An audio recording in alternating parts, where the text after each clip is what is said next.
नमस्कार। मेरा आज का जो वीडियो है वो अग्निपथ अग्निवीर से रिलेटेड है कि इसके क्या-क्या फ़ायदे हैं। अग्निवीर, अग्निपथ जो उसकी रिक्रूटमेंट स्कीम है, जो हाल ही में हमारी सेंट्रल गवर्नमेंट ने लॉन्च की हुई है डिफेंस सर्विसेज में। जो 4 साल का टेन्योर है, क्या-क्या है, क्या-क्या इसमें पैकेज मिलेगा, क्या-क्या फ़ायदा है और किन-किन को फ़ायदा है और कितनी इसमें मतलब जो ईयरली कितना एक्सचेकर होगा, कितनी इनकम आएगी, क्या फ़ायदे होंगे, फ्यूचर में क्या फ़ायदे होंगे, आफ्टर 4 इयर्स क्या कर सकते हैं, किन-किन सर्विसेज में अप्लाई कर सकते हैं। तो वो सारी डिटेल बहरहाल मैं इस वीडियो में आपके साथ शेयर करूँगा। तो सबसे पहले अग्निपथ। जैसे अग्निपथ जो है ये आर्मी, एयरफोर्स और नेवी इन तीनों में जो है रिक्रूटमेंट्स निकली हुई हैं, तो जिसे अग्निपथ स्कीम बोला जाता है। तो मौका ज़िंदगी जिंदा दिली से जीने का, आओ बने हम भारत के अग्निवीर, थल सेना, नौसेना और वायुसेना में। तो ये एक बेस्ट अपॉर्चुनिटी है मतलब यूथ्स के लिए जो 17.5 से 21 वर्ष की आयु में है और जो अब अपर एज लिमिट है 21 से 23 कर दी गई है। तो इसमें 4 इयर्स का टेनर जो रहेगा और उसके साथ में एक सेवानिधि पैकेज भी है। और इसके बाद ये जो है 3 आर्म्ड फोर्सेस जो इंडियन एयरफोर्स, नेवी और आर्मी है उनमें है। और इसमें एलिजिबिलिटी जो है देखिए 17.5 से 21 वर्ष है, जो अभी बढ़ के 23 हो गई है इस साल के लिए। तो इसमें जो रिक्रूटमेंट होगी वो ऑनलाइन प्रोसेस से फॉर्म भरा जाएगा, जिसके लिए मेरा जो है वीडियो अलग है। तो ऑनलाइन जब आप अप्लाई करेंगे उसके बाद ट्रेनिंग जो है, मिलिट्री ट्रेनिंग जो एग्जिस्टिंग ट्रेनिंग है वही होगी जैसे होती है। तो इसके बाद जो फाइनेंशियल पैकेज जो है, जो फर्स्ट ईयर में पैकेज जो अप्रॉक्सीमेटली 4.76 लाख है और जो ज़्यादा से ज़्यादा बढ़ के चौथे साल में 6.92 लाख हो जाएगा। और इसके बाद जो अलाउंसेस पहले से डिफेंस पर्सन्स को मिलते थे, रिस्क एंड हार्डशिप, देखिए risk and hardship, ration, dress, travel allowances, वो सारे के सारे इसमें भी अग्निवीर को एप्लीकेबल होंगे। और इसके बाद जो स्कीम जो इसके साथ में अटैच हुई है वो है सेवानिधि स्कीम। तो सेवानिधि स्कीम में 30% of the monthly involvements to be contributed by the individual, 30% उसकी सैलरी से कट होगा और उसमें जो है गवर्नमेंट डबल जो है अपनी तरफ से देगी। और अप्रॉक्सीमेटली 11.71 लाख जो है वो चौथे साल में अग्निवीर को प्राप्त होगा। और 4 साल बाद 25% जो हैं वो उनमें से आगे कंटिन्यू करेंगे एज परमानेंट। तो बाकी रेस्ट जो है उनके लिए भी जो है डिफेंस डिफरेंट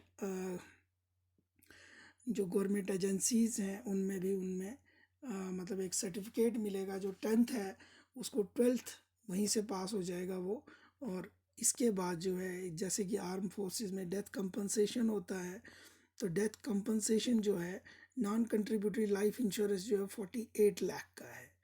ठीक है, जो जनरल इंश्योरेंस है वो 48 लाख का है और एक्स ग्रेशिया 44 लाख है डेथ एट्रीब्यूट्स टू सर्विसेज जो है। इसके बाद सेवानिधि जो मैंने आपको पहले बताया। अब डिसेबिलिटी अगर किसी को हो जाती है, मान लो ड्यूरिंग सर्विस 4 साल के अंदर अगर उसको डिसेबिलिटी होती है तो उसको करीब करीब 44 लाख मिलेंगे, डिपेंड करता उसकी डिसेबिलिटी कितनी है। डिसेबिलिटी 100% है तो 44 लाख मिलेगा, 75% है तो 25 लाख मिलेगा और अगर 50% डिसेबिलिटी है तो 15 लाख उसको उस समय मिलेगा। और सेवानिधि पैकेज जो है वो कंप्लीशन ऑफ 4 साल जब कंप्लीट हो जाएंगे तब मिलेगा। और इसके साथ में एक स्किल गेंड सर्टिफिकेट, जैसे कि मैंने पहले बताया कि 10th वाले को जो है वो 12th के बराबर मिल जाएगा। और ये भी मानना है कि जैसे ग्रेजुएशन में जो 12th पास होगा उसको भी जो है आगे फैसिलिटीज़ मिलेंगी। उसके बाद स्क्रीनिंग असेसमेंट रहेगी। स्क्रीनिंग असेसमेंट जो है Agniveer can apply on voluntary basis to enrol in the regular cadre, तो कर सकता है अग्निवीर जो है रेगुलर के लिए भी अप्लाई कर सकता है। On selection in centralise transparent and rigorous system. और इसके बाद जो है अग्निपथ, जो बेसिकली एक इंडियन आर्म फोर्सेस की एक स्कीम है, जहाँ पे 4 साल का टेनर जो है, जो मैंने पहले बताया कि यंग डायनामिक मोटिवेटेड और स्किल्ड यूथ के लिए बहुत अच्छा जो है अपॉर्चुनिटी है। और इसके बाद बेनिफिट्स जो हैं वो सेम जैसे आर्म फोर्सेस को है, वैसे ही इसमें भी बेनिफिट्स हैं। देखिए, opportunities for youth, smooth integration, good financial package.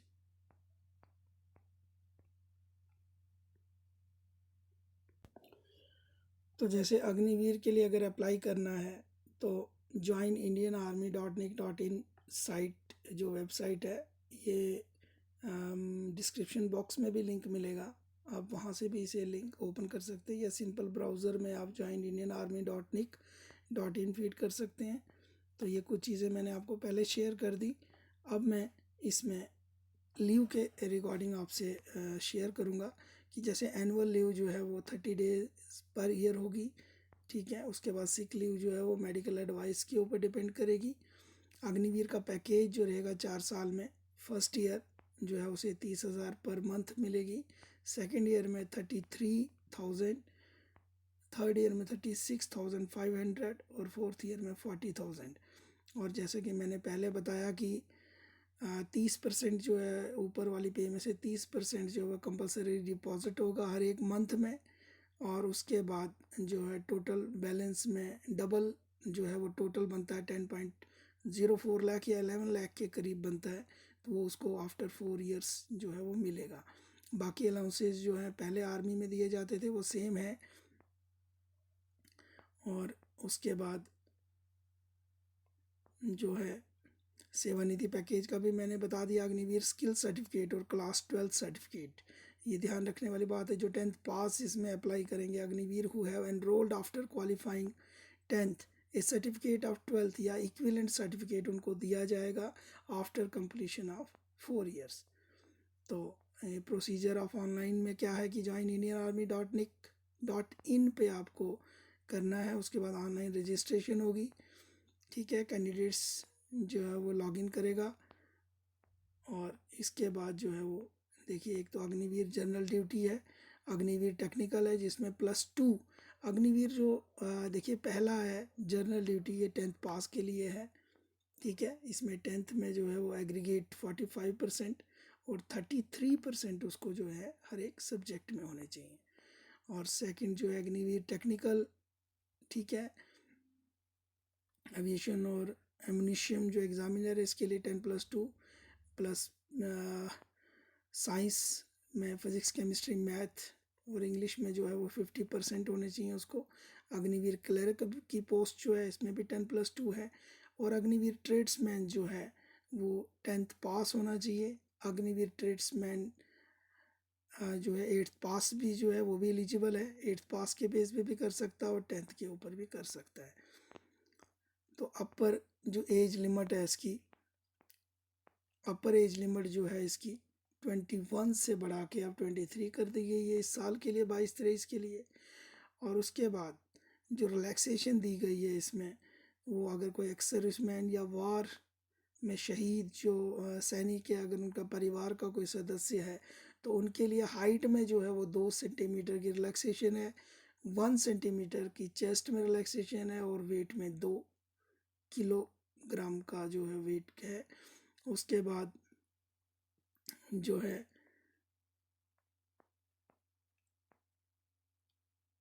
ये देखिए फिज़िकल फिटनेस जो है वो भी है। तो आप कमेंट बॉक्स में कमेंट करिए आपको और कि इसके पर्टेनी कोई जानकारी चाहिए होगी। तो देखिए, ये कुछ चीज़ें जो हैं वो आफ्टर जब आप ऑनलाइन अप्लाई कर लेंगे उसके बाद आपके पास क्या क्या चीज़ें होनी चाहिए जब आप रैली में जाएंगे। अपना एडमिट कार्ड, सबसे पहले आपका एडमिट कार्ड जो है वो लेज़र प्रिंट से अच्छी क्वालिटी का होना चाहिए, ठीक है। श्रिंक नहीं होना चाहिए, अच्छी क्वालिटी का होना चाहिए। उसके बाद आपके पास फ़ोटोग्राफ जो है वो 20 कॉपीज़ होनी चाहिए, पासपोर्ट साइज़ कलर फ़ोटोग्राफ होना चाहिए और जिसकी बैकग्राउंड जो है वो वाइट होनी चाहिए।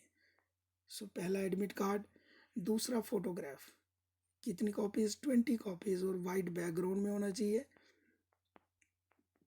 और इसके बाद जो चीज़ इस फोटोग्राफ में है, जो हेयर कट और क्लीन शेव्ड होना चाहिए, ठीक है, एक्सेप्ट सिख कैंडिडेट्स के। सिख के अलावा जो भी कैंडिडेट है उनकी प्रॉपर हेयर कटिंग होनी चाहिए फोटोग्राफ में। उसके बाद एजुकेशनल सर्टिफिकेट जो है, जितनी भी क्वालिफ़िकेशन है वो होने चाहिए, चाहे बोर्ड या यूनिवर्सिटी से हैं।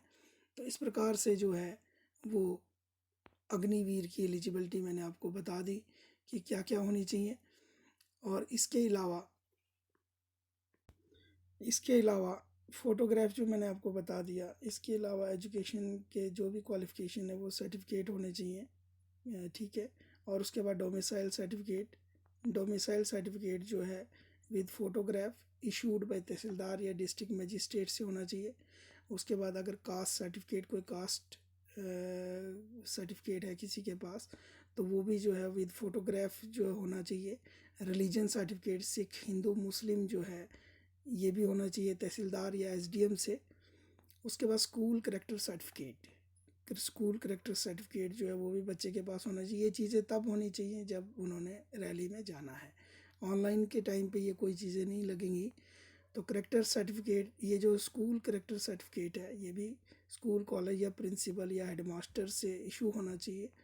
करेक्टर सर्टिफिकेट जो है विद फ़ोटोग्राफ होना चाहिए।